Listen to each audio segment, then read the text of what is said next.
Good morning, everybody. This is a live severe weather briefing as we have a lot to talk about, including the threat of a tornado outbreak once again on Thursday, very similar to the last tornado outbreak that we had over this area, and in fact, even over a similar area.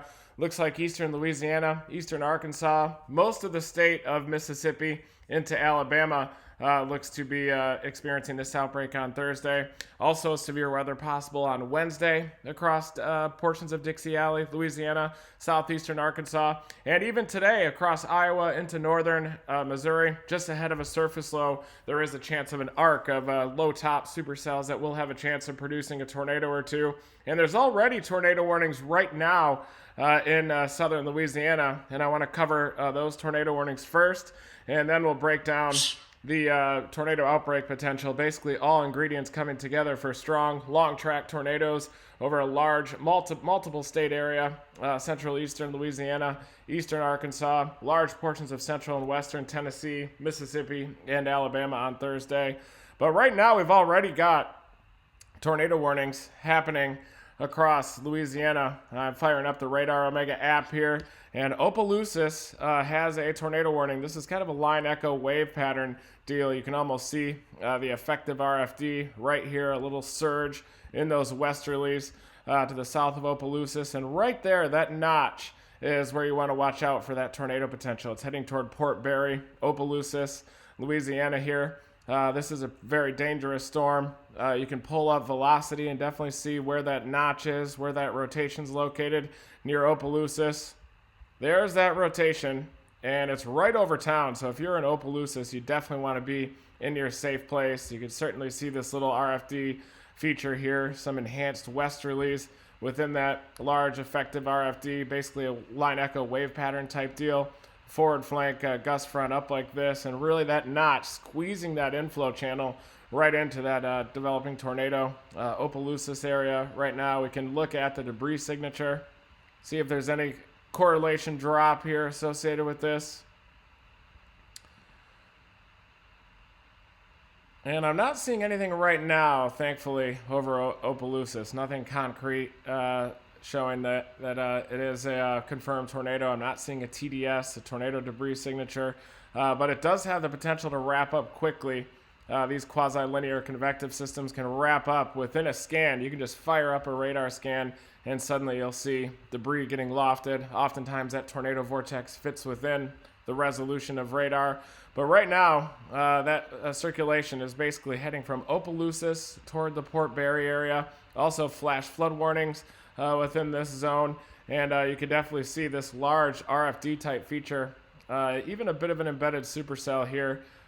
This is kind of the forward flank downdraft zone. This is the large enhanced RFD here with the westerlies coming in just to the south side of that mesocyclone in Opelousas. Pretty dangerous storm there, and I am about to hit the road to start heading west. There is another tornado warning down here closer to the I-10 corridor, just to the south of Lake Arthur. Similar location where we intercepted Hurricane Delta. Down there, that was the double intercept. After intercepting it in Cancun, we then came to the south central U.S. and intercepted it again. And very similar here, you could see a general mesocyclone kind of in the comma head within this linear configuration, and a bit of an RFD gusting out to the south of it. Some enhanced westerlies on the south side of this circulation. But we'd expect this tornado to fire up to the south of Lake Arthur. This is over the marsh land here, just to the south of I-10 in southern Louisiana. Radar indicated tornado, and this is in effect for east central Cameron Parish, northwestern Vermilion Parish, in southwestern Louisiana until 9 o'clock a.m. As of 8:23, that's about 13 minutes ago. That likely possible tornado was located 11 miles north of the Rockefeller Wildlife Range, moving northeast at 40. Similar areas that were ravaged by the hurricane season this past year, headed in the general direction of Kaplan, to the southeast of Guidan, here in Cameron Parish, to the south of Lake Arthur. This is where we intercepted Hurricane Delta down here. So Jennings along the I-10 corridor, just to the north there. Lafayette through the I-10 corridor. And this circulation is moving off to the east-northeast. So eventually it could head in the general direction of Lafayette. You definitely want to keep an eye on it. It does appear to be intensifying a bit. Looks like that mesocyclone is organizing as it's moving off to the east-northeast. At least on this radar, which is Fort Polk, we can get a little closer radar view and probably scan lower in that storm. And there you can see this well-defined, broad mesocyclone. You can see it's definitely, the torque is starting to increase. The angle of this thing, this is in general where that mesocyclone is located. That's enhancing the vertical motion, the vacuum cleaner effect with that supercell, stretching any eddy that can develop along the northern side of this rear flank downdraft surge right there. So really the cyclonic vorticity generation zone is right on the northern side of that RFD bulge. Basically, you kind of have an elongated RFD with these quasi-linear systems. Still do have a mesocyclone here. It is heading east-northeast in the general direction of Guidan there. Probably going to pass a little bit to the south of that, but if this matures into a tornado, it could do that left-hand turn and become a problem. Kaplan, keep an eye on that. Lafayette, keep an eye on this in general. It's still probably about an hour away from your location, but it is heading in your general direction, maybe an hour or two away, that area. But we do have these active tornado warnings with a quasi-linear system through southern Louisiana. There were a couple tornado warnings too just to the north of Austin last night with a supercell that had a giant hook echo. But right now we are just tracking these storms in southern Louisiana. Opelousas, that circulation is just to your northeast, but you still want to stay in your safe place for a little bit longer. Port Barry, you're next in line to get impacted by this severe storm. So now let's go back to the models really quick. We'll talk about Iowa today, and I do think that there is a chance of some cold core or pseudo cold core tornadoes. Basically an arc of supercells could develop like this across south central Iowa into northern Missouri. It looks like most of the 0 to 1 kilometer helicity in this case is going to be displaced from this arc of storms with kind of some holes and some more marginal low-level shear out ahead of this arc. Maybe some more traditional cold core type storms, little cold core miniature supercells there across southeastern Nebraska and far northeastern Kansas and northwestern Missouri. And then this arc of more low-topped supercell structures, southern Iowa into northern Missouri. I was thinking about flying into Des Moines even early this morning and then blasting south to intercept these storms. But now I'm just going to set up for Dixie Alley because it looks so active there Wednesday afternoon. Portions of Mississippi and Louisiana, potential for renegades out there. And then the potential for a more widespread outbreak on Thursday.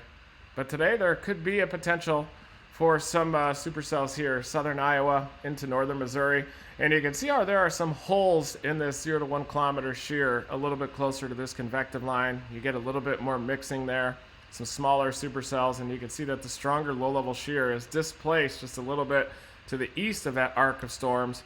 That surface low is going to be back here a little bit further to the west across northeastern Kansas, a 997 low there. And then you've got this arc of storms evolving from south central Iowa through northern Missouri. Eventually, an arc of storms could form here too in central southern Louisiana by late afternoon into the evening hours. But I think by that time, thermodynamically, it's just not going to. There's just going to be too much of a separation between the favorable thermodynamics for surface-based storms and that low-level shear. But there still is a 2% tornado threat across this zone. These arcs of supercells, they're so small scale. And whenever you get this low-level cape in these zones, you can get a lot of stretching as well. And any eddy that develops beneath that mesocyclone is a candidate to be coupled into a tornado. But this is at 21Z, about 4 p.m. Central Daylight Time. You can see a 997 low here across northeastern Kansas. A lot of veered flow. But then just ahead of that arc, you can see some southeasterlies just out ahead of it, maybe making those compact, small, straight-line photographs a little bit more curved. And with some stretching, I can see them as they interact with these easterlies near the Iowa-Missouri border, maybe squeezing out a noodle or two there.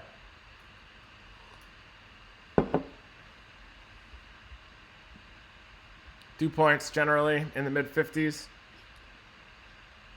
We have such cold temperatures aloft that these mid-50s, low to mid-50s dew points could be marginally sufficient to squeeze out some surface-based instability with such cold air aloft. But basically an arc of these miniature supercells and transient supercell structures will lift through southern Iowa, northern Missouri with an isolated tornado potential. Maybe dumping a bunch of grapple on the road as well. That's going to be this afternoon, probably early afternoon, between about 1 and 3 p.m. there, southern Iowa, near the Missouri-Iowa border. And then all eyes are on Thursday out here. And let me pull up the internet so that we can pull up some forecast soundings. Take a look at some of these models. Take a look at the NAM model.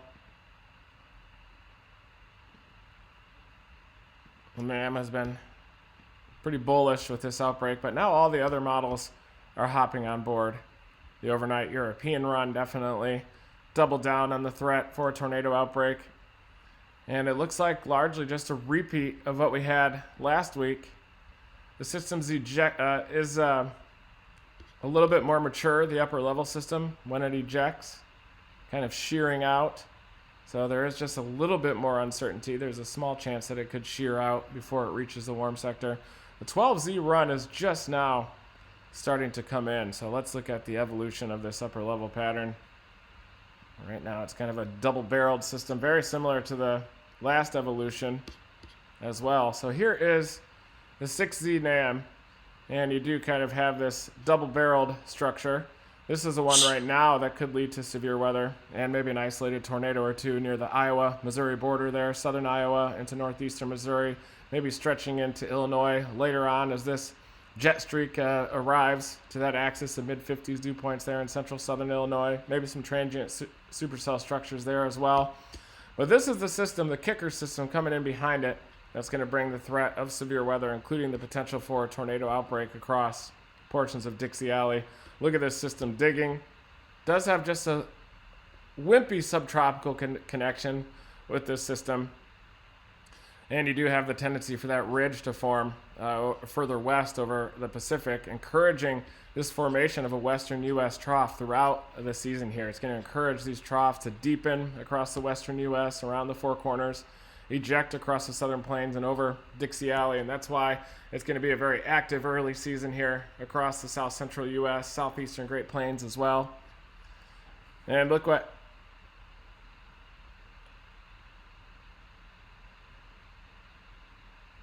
just heard Gizmo. I think she's got to go to the bathroom here pretty soon. So I'm going to have to cut this short a little bit so I can take Gizmo out so she can produce a stool. And we're probably going to be hitting the road later on today. But this is on a Wednesday, and I think Wednesday is going to be more of a nocturnal threat. Gizmo.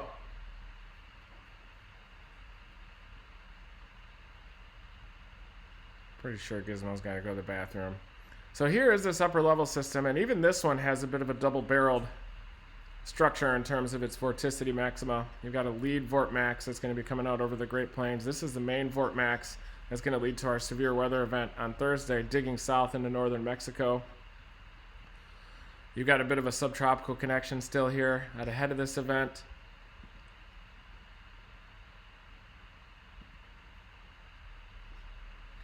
And you can start to see the arrival of this instability coming in off the central Gulf of Mexico by late afternoon on Wednesday. I do think that there's a threat with this warm front lifting north through southern Mississippi, a Wednesday night threat of some severe weather, including the threat of tornadoes, southeastern Louisiana into southern Mississippi. You can look at a hodograph as that warm front is lifting off to the north. And it's just starting to become favorable for a tornado threat. You've got a lot of southeasterly winds in the lowest kilometer, starting to get an increase in these upper level winds as well. You generally do have a sickle-shaped hodograph there.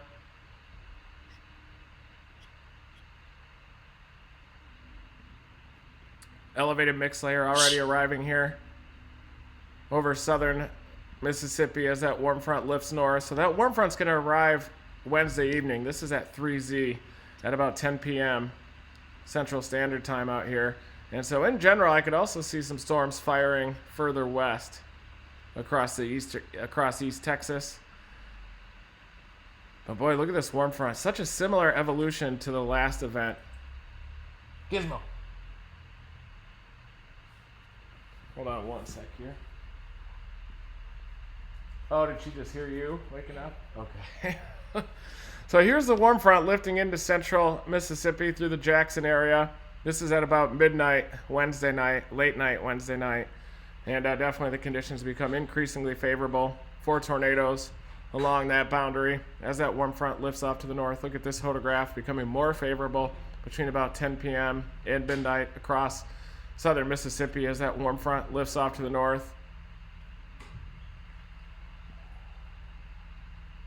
So I do think that the severe weather event will begin here late Wednesday night across southern Mississippi as that warm front lifts to the north.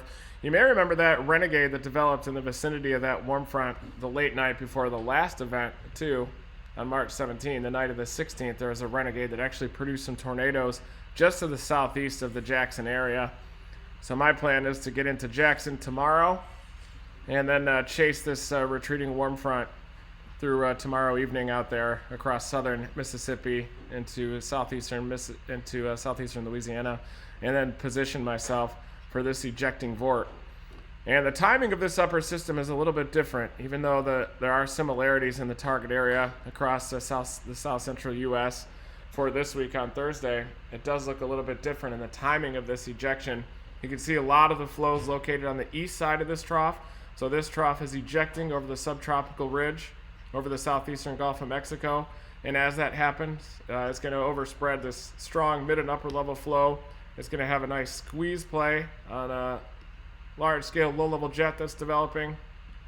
There it is on Wednesday night, increasing too as we go toward Thursday morning as that warm front lifts off to the north.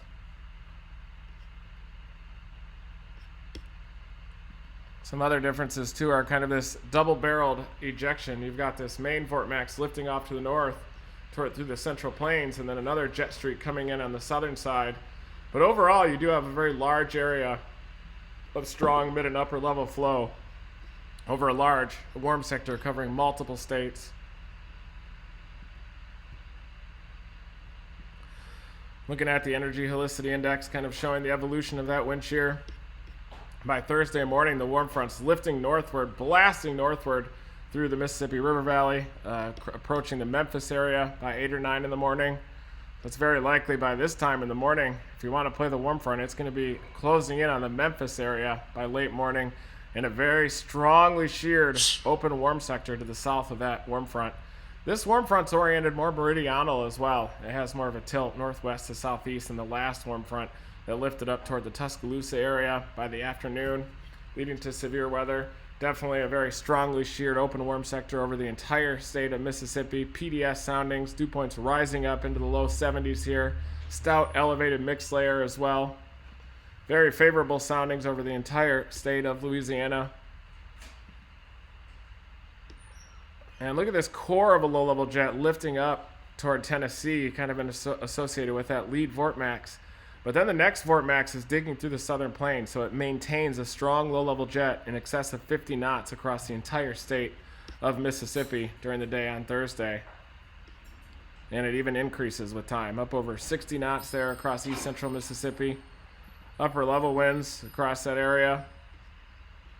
West-southwesterly, quite veered given the shape of this upper level system. Now the southern trough dominating and beginning to shear out a bit. Got another system coming in here across the western U.S.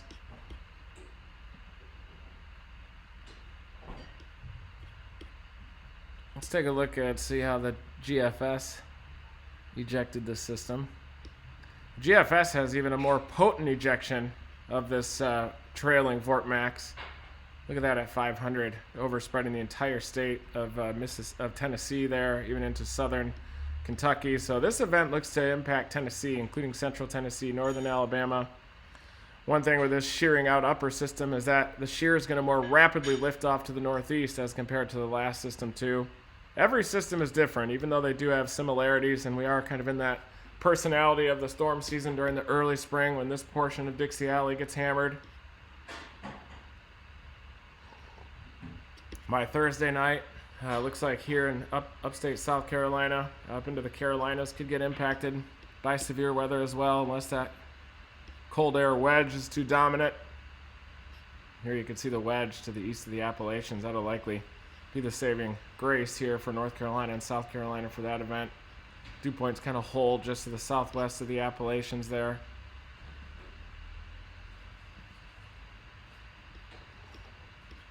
But this, you can see the tendency for troughs to form across the western U.S. with this ridge to form over the central Pacific. You could definitely see it playing out over the western U.S., this active severe weather season with the tendency for a trough over the western U.S. We have more of a consolidated jet across the U.S. here, looking more and more like a La Nina with time as we're getting closer to April Fools. And it looks like this system's just going to kind of shear out a bit over the four corners, not as much of a big trough ejection, and it looks like in the long range we could get the formation of a ridge trough pattern over the U.S., which could allow the U.S. to have a bit of a breather till this next system comes in toward early April. Looks like a bit of a pattern shift that could happen during the first part of April, maybe the first 10 days of April, with the tendency of this ridge trough pattern to form. So after this period of severe weather this week, it does look like we're going to have kind of a quiet period for maybe 7 to 10 days during the beginning of April, where we might be able to get a breather. It's possible this system, though, could be another one at the tail end of this early season personality of the storm season across the deep south.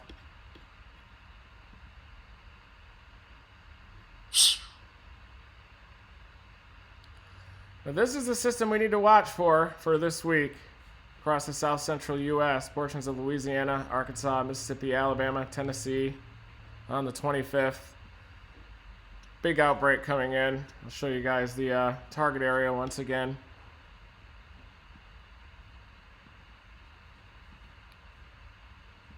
That's my target area for Thursday. But that threat begins Wednesday night with that lifting warm front through southern into central Mississippi by late evening, midnight, into the early morning hours. I do think there's a threat of tornadic supercells across southern Mississippi. Let's go back now and review the tornadoes that are happening right now, the tornado warnings. That circulation over Port Barry has weakened a bit, so it's now replaced with a severe thunderstorm warning, but this is that circulation just to the south of Port Barry. That yellow box is the severe thunderstorm warning. There still is a tornado warning off to the south, the southern storm, which has a more stout mesocyclone, or really kind of a cyclonic vorticity generation zone here on the north side of this bulging RFD, kind of a quasi-linear convective system. We do have a new tornado warning expanded for the Kaplan, Abbeville areas out here. That's going to be a radar indicated tornado, quasi-linear convective system, but these things can spin up very fast. Right now it's located over Wright, moving to the east, northeast at 40, and this warning includes central Lafayette Parish, southeastern Acadia Parish, northeastern Vermilion Parish. And you can certainly see the surge, kind of a bulging RFD type of a feature. This would be the cyclonic vorticity generation side of that bulge. Any mesocyclone would be up here. It is heading in the general direction of Kaplan. So if you're in Kaplan, you certainly want to be in your safe place this morning. Definitely a line echo wave pattern type of a situation here. Heading toward Kaplan.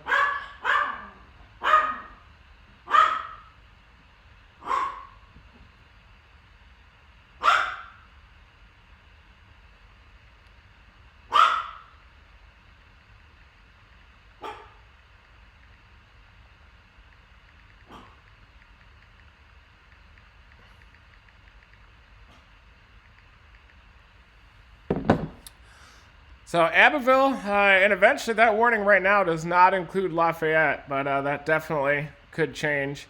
Keep an eye on this storm.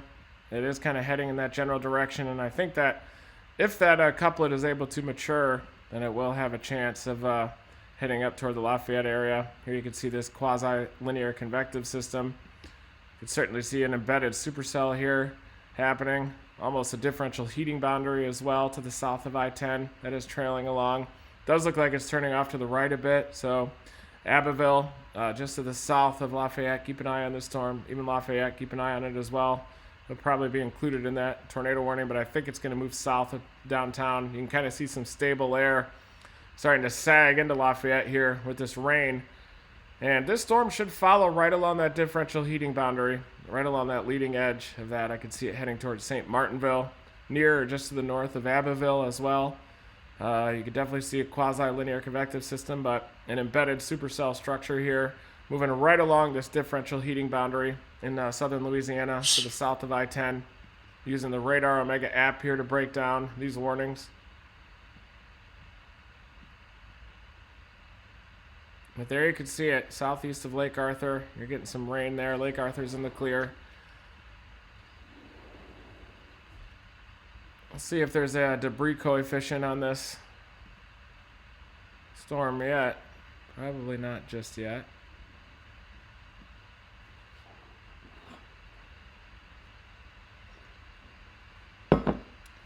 Differential reflectivity, though.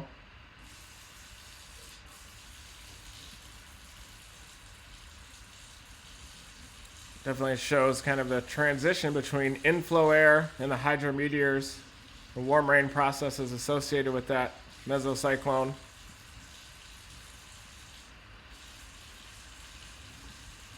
So that circulation would be right here. You can even see a little bit of a weak echo region in there, showing where the inflow is coming in on the north side of that bulging RFD. Inflow saturated with hydrometeors, kind of getting squeezed in between that bulging RFD in there, causing runaway condensation. You can see it even begin in the inflow zone pretty far away from that inflow notch. And then definitely showing kind of the differential hydrometeors going from this inflow zone to this zone. Let's see if there is a drop, though, in the... see if there's a TDS or debris signature with this. I don't think so. It just doesn't look that tight to me yet. Maybe some evidence of a little bit of debris near the Marceau area there. But it still kind of looks like noise. But it's possible. Let's see how that correlates with the circulation.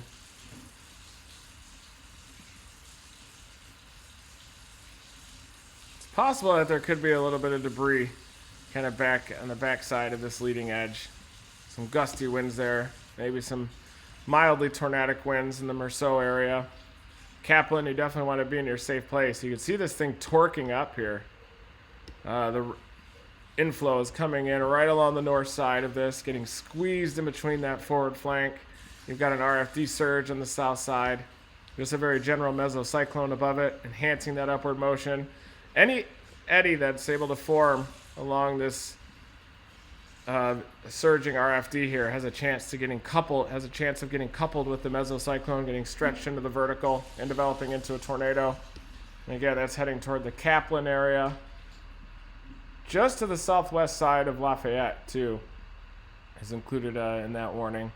But I do think that this circulation is just going to travel right along this little zone of differential heating, horizontal vorticity here, almost like a surface low tracking along its warm front.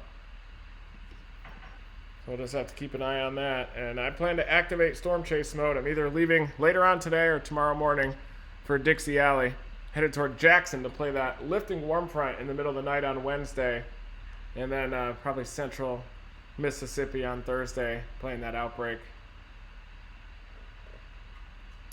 But definitely now is the time to dial in those severe weather safety plans. Information saves lives. Be sure to stay tuned to those severe weather watches and warnings and the outlooks. You're going to be flooded with information out ahead of this event. But realize that right now we've got a tornado threat this morning in southern Louisiana, just to the south of the I-10 corridor. Warning includes the southwest side of Lafayette. This thing is heading off to the northeast. And there could be a threat of low-top supercells, too, across southern Iowa into northern Missouri later on today. But I do think that that strongest wind shear is going to be pushed just a little bit to the east of that arc of supercells. But those things do have a tendency of squeezing out tornadoes. That's for sure. And again, Thursday, big outbreak, probably across the entire state of Mississippi, central, western Tennessee, central Alabama, eastern Louisiana, and Arkansas look to be under the gun from this one. Well, thank you, everybody, for tuning into my weather reports. I'm going to go take Gizmo out to produce a stool. And Then we'll continue to go live, and I'll continue to update my plan. Thank you, Facebook supporters, for making live storm chasing and live briefings like this possible. I'm definitely hoping to resume Storm Chase EDU courses tomorrow night, but with that lifting warm front, it might be more of a severe weather briefing tomorrow night. Once again, I know we've missed a couple of weeks of classes after nonstop storm chasing last week, but we'll be back onto it. I want to cover case studies. I want to do hodograph plotting. I want to look at the case studies of all those hodographs that are now posted to ustornadoes.com. Look at some of those famous tornado hodographs. We'll do some plotting of hodographs as well. Breakdown of the different models, but basically a year-round course that is Storm Chase EDU. I finally got it out of the gate just before storm season this year, but I plan many more classes year-round. Just have to juggle it with the storm chasing as well. Just like when I was in college, when I was juggling storm chasing, attending class, doing problem sets, and research. So thank you everybody for tuning into my weather reports. An active week expected for severe weather and tornadoes. Just getting started so far. Tornadoes ongoing right now this morning. Tomorrow night with that lifting warm front, and then a bigger outbreak on Thursday across a multiple state region, eastern Arkansas, eastern Louisiana, the entire state of Mississippi, central western Tennessee, and Alabama. Never stop chasing.